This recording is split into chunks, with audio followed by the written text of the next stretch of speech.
This is Pete Feenstra on Thursday the 4th of July for GetReadyToRock.com, talking to the bass icon that is Mr. Andy Fraser. Yeah, and I say bass icon, Andy, but you've been doing all kinds of things. You've been producing videos, you've been singing a lot lately, writing loads of songs. Yeah. Are you doing now what you wanted to do all those years ago? Actually, no, life has taken me by surprise. In many respects. Yes, many But respects. I was talking musically at this point. Well, I'm doing exactly what I want, which is moving forward. One of my biggest fears was like being in one of those bands that like you end up playing your hits around the circuit for years and years. And like, so I'm not stuck in the classic rock vein. No. I mean, I don't mind it. I like a lot of songs. You've got a legacy, of course. Yeah. Yeah, but you know, I mean, time moves on. It's like the Beatles. Every album is a new challenge. New challenge. Very good point. And I tend to think, after 40 years reflection, that was maybe one of the things where Paul Rodgers and I came unglued. I mean, a lot of people blame Kossoff's drugs, but I think truly we came unglued. He wanted to do classic rock, and I wanted, man, there's a horizon over there. We could do anything. But you've also said that if it had still been creative, you'd have still been in the band. But I mean, the band fell apart because of the people in it, I guess. You know? Yeah. It was a great marriage and a bit of an ugly divorce. Are you surprised that Free is so still influential nowadays, particularly with new generations of bands? It is pretty incredible. I mean, it has had staying power, hasn't it? Yeah, I mean, people say that about classic rock generally, but Free in particular, the power trio thing, albeit you were four-piece with a singer, but... It's difficult to be really that objective, but I'm pretty buzzed. The fact that, you know, we still get the kind of... I want to throw a quote at you, right? You once said the integrity of art always comes first, and I wonder if that's still possible in today's corporate world. Yes. Good. Yes. Good. Yeah. And was yours setting up your record company to that end? Yeah. I mean, looking around at the labels, who just don't know what the fuck they're doing these days. I mean, first of all, they tried to fight off CDs like hell. Then they made so much money. They tried to fight off the digital thing instead of just moving forward with the time. And I thought, well, if you're gonna like lose trillions of dollars messing around, I can do that. Set up my own label, which means I can write a song, do a video, get it out in 2 weeks, and I don't have to deal with some A&R guy telling me, well, I don't think this is right for the kids. And so who does the production? Who produces Toby's album, for example? I do. Oh, okay, got it. Yeah. We should tell everybody about Toby as your kind of protege. A bit of a parallel, because he's about 16, you started at 15. Yes, indeed. In fact, signed him before he left school. Right. And he came over to the States with his dad. Yeah. And spent 3 weeks, put down his guitar and vocals. Then came back to finish school. Left me to finish the album. Amazing. And right after the end of the school, he came back for a 3-month tour. Yeah. He was picked up at the airport. Wow. And, oh, by the way, Toby, we're doing a video tomorrow, so we need to go buy some clothes. But he's pretty laid back, so he just goes with the flow. How did you get into that sort of music? I guess we'd call it urban R&B, contemporary kind of stuff. Well, Nick Judge used to play keyboards with me. His wife Jane works here for Toby's parents. Wow. She sent me one of Toby's songs. I said, send me another. So that's how it came together. And suddenly you're an A&R guy. Wow. So, you know, I recognised his talent. I mean, the guy can write, sing, play, bust a move. I mean, you can't beat that. Talking about what we are talking about now, contemporary things, what's going on now. Naked and Finally Free is a new album you've got out that some people may not know about yet. Is that a pun on the end there, and free? Well, the latest one is actually called On Assignment. Naked and Finally Free. I beg your pardon. I came out maybe about 5 years ago, and in a sense I was sort of dragged out of the closet, if you like, because I'd gone through a couple of decades of coming to terms with being gay. Sure. And that, after being married with 2 incredible daughters, and a great woman, you know, she went off into sort of Hare Krishna land, and I sort of finally sort of came out of self-denial, but it took a long time. And so it's kind of a concept album almost. In a sense, well, it was all the press that I died of AIDS. It was, yeah. And so, in a but sense, he's definitely here, ladies and gentlemen. I am, and still kicking. And rocking, yeah. And in a sort of sense, it was like a kick up the ass. Yeah. Okay, Get you've been something. saying you're going to release an album, now's the time. So I dragged a bunch of songs together, sort of nipped and tapped the lyrics, made them all fit on the same thing. Here I am not dead, thank you very much. And it's full of a load of musical styles, it's very diverse. I mean, do you use those different musical styles to express your emotion? You've always said that songs are a way of expressing what you... Yeah, absolutely. For me, that songs are therapy. Yeah. I mean, and that's how I get stuff off my chest. And I try not to be constrained by genres or what people expect, or just, and a lot of songs I write just as I'm waking up, they're in my mind. Wow. You know, that place where you're semi-conscious. Yes, your ego hasn't got in the way yet, and there's a song in my head, and it's like I'm in a studio. How do you get them down? You just got hum them into a tape.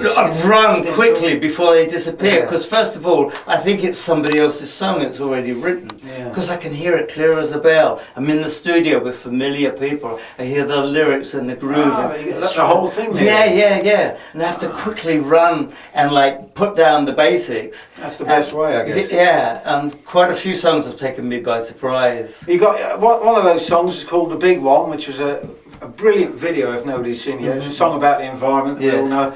But there's a sense of irony there really, because it's a really weighty, heavyweight song in an era where everything's very disposable. You know, and yet you've had a good response to that song. Yes. I mean, obviously a heartfelt subject matter, the environment and everything. Yes. But it's a soulful grooves again. It's another departure. But is that another kind of musical direction you've been looking into? I'm open to everything. I'm sort of a bit like the Beatles. I mean, they can do Strawberry Fields Forever or Yellow Submarine. Yeah. You know, and the Beatles was an influence on you, of course. Yeah. That no rules are to be broken. Yeah. And so that's how I am with it. I woke up one day with a Christmas song in my head. Right. Take Me Home for Christmas. I hate Christmas songs. I think all the Christmas whores come out, and except for like 1 or 2 out of 100, that can be really classy. The rest is just, hey, give me some Christmas dollars. But given the diversity of all your recent output, are you still hoping to drag older fans out to the new music, or are you just aiming at a completely different generation? I welcome whoever comes. Yeah. As is going to happen with the gigs you're going to be doing, of course. And you're doing quite a few gigs. It's good to see you touring. Yeah. I guess it's your first British tour. And mainly it's to get Toby out on the road. I mean, he's our first sign into the label, and we thought it would be a good way to go around. Absolutely, get it steaming. And for people my age, you've got Chris Spedding in the band playing guitar. How did you hook up again with Chris? Originally with Sharks, of course. Yes, and well, I've always liked his playing. I mean, obviously a great player, you know, been with McCartney and everybody, and we always need a second guitarist live, because Toby can do everything in the studio, but you can't play 2 guitars at once. No. So we had to get a good second decent guitarist, and Chris came to mind, and he was. And he's very versatile, of course. Yes, he can play. Let's go back to your early career. Everybody knows about Free and the reason it broke up and everything. But after that, you joined John Mayall. No, before. I beg your pardon, before that. You joined John Mayall when you were 15 or so. Didn't last very long. Was that just because he saw you as an intermediate bass player? I'm not sure what was in his mind, but I was 15 years old. You know, and he calls up Alexis Corner, who'd become my substitute dad. Right, that's right. And he says, "Hey, Alexis, I need a bass player like tomorrow." I said, "Well, there's this kid that hangs around the house, plays my guitar, says he can play bass." I tend to believe him. So I goes, John Mayall lives around the corner. I goes round there, we play a couple of 12-bar blues, he says, "You're in." So this was a Sunday. Monday, I go tell college, forget about it. We go buy a new bass, new stereo. We have to go to court. He swears up and down, I'm going to be in bed by 8 o'clock, and you know he's going to be my. Unbelievable. And then Tuesday we're in Amsterdam. toking up all the weed. And I guess Mick Taylor's in the band then as well. Yes, right. So were you intimidated by the rest of the band members, some of whom must have been double your age, I guess? Not really intimidated. I thought it was a great, I mean, I was open to learn. Yeah. I thought I can learn from these people. Yeah. I related best to Mick Taylor. And you were a classically trained musician as well, so that would have helped. Yeah. I mean, there was 12-bar blues. I mean, basically, John Mayall would say, key of C, 1, 2, 3, 4, and you know, yeah, you can handle that. Yeah. So you said of, moving on to that from Free, you said of Free that you sort of sought a family, sense of family in Free. Was that because you were looking for structures in your life at the time? Maybe. It's a bit like a gang or a commando troop. Yeah. You know, you've all got each other's backs, and we just had a particular combination where we were all strong enough to keep each other in check. Right. Very important. Very important, very difficult. and challenge each other. And which is why the music was so vibrant. It was a magical combination. I mean, Kossoff, Rogers and me are such different personalities, and somehow Simon managed to like be shape it all up. the thing that like force. yes, and he could understand 3 arguments and find a way to like bring them together. But given that you did have a sense of family, or you sought that, was Koss just too far gone for anybody to rescue him from where he was going? Oh yeah. I'm not until the end, but by the end he was way too far gone. In fact, me and a road manager went round to his house one time. It was like, I had 500 like junkies on the floor. We stepped over them. Kossoff was upstairs, completely out of his mind. Yeah. We literally carried him to my car and drove him down to Woking, Surrey, where I live, and held him there for 3 days trying to reach him. And in the end, we just gave up, and we just had to take him back, and it felt like the biggest failure in my life. And looking back at the material, one question I wanted to ask you, I'm sure you've been asked it 100 times, the bass solo on Mr. Big. Probably wasn't until years later that everybody went, wow, that was kind of groundbreaking and innovative. How did that come about? Because it was the first real bass solo, you know. Well, the song sort of wrote itself. We were all around in my bedroom at my mum's house, actually. And we were, I think Simon started, we went, dum, dum, dum, dum. Let's do that again. Let me try that. So we started that, and then Koss did the riff, and Paul came in with some vocals. And by the time we got to the middle bit and didn't know where to go, I'd been sort of, you know when you get stuck on an album, I got stuck on Isaac Hayes' Hot Buttered Soul. Oh, really? And there's I think the 3rd song, the bass player just goes off. I thought, wow, I didn't know you could do that. I'm going to do that.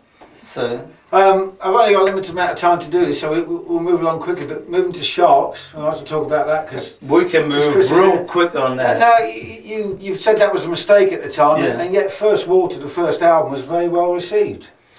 Well, it was a mistake because really what I should have been doing, I intended to get my voice together. I'd become a singer, presumably. I'd gotten to where I was a good writer, but my singing wasn't good enough for the song, and I needed to work on it, and that's what I was doing. And then I got surrounded by those guys, and somewhere along the line someone said, oh, maybe Zanzi's voice isn't strong enough, and in came Snips, who I didn't get on with at all. It was just wrong. It wasn't what I should have been doing.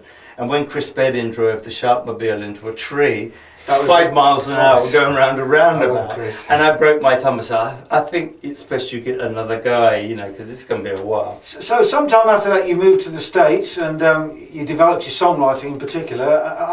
Let me ask you, before that, all your songs, if they weren't all autobiographical, they certainly came from the heart and they expressed.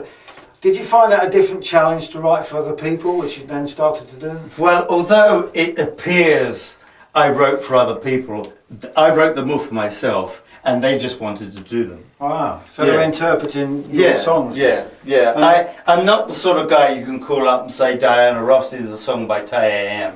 Ain't gonna happen. No. So actually, they were all written for me. But you had some considerable success with those songs, and that must have boosted your confidence going over there and then being seen as a songwriter as much as a bass player. Yeah.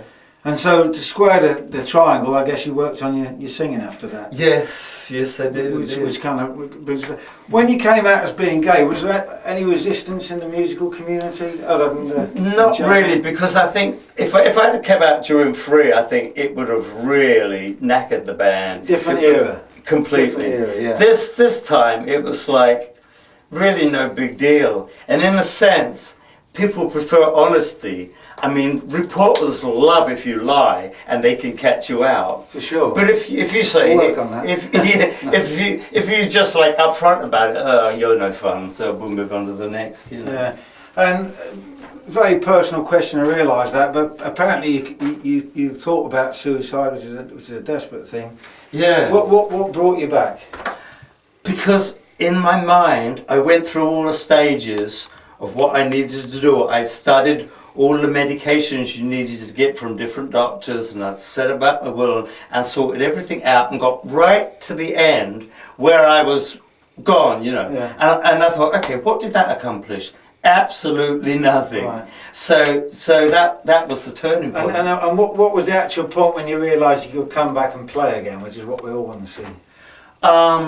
And form a band. Well, I guess the reports of me being dead was the impetus that, like, okay, would be to anybody. Yeah. Right. So we get that album out, we start a label, and that was the impetus, I think. Right. And then you thought you'd bring everything in house, the label, yeah, the videos. Yeah. And of course you've got your daughters working on the videos. Oh yes, and we've got our first movie in the works.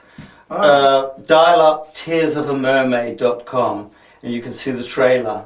Okay, Andy. And do you want to tell everybody again what the new album's called? On Assignment. You just go to mactracks.com and to your heart's content, you can get all the new material, videos, Toby, all the latest news. Mactracks.com, MCTRAX. It's been Pete Fraser for GetReadyToRock.com. Thanks to Adrian on the camera, Andy Fraser on my left. Pleasure. Absolute pleasure talking to you. Come out and see the tour. It's going out in the next few weeks, all over Britain, and hopefully with the start of more to come. Oh. Great. Good afternoon.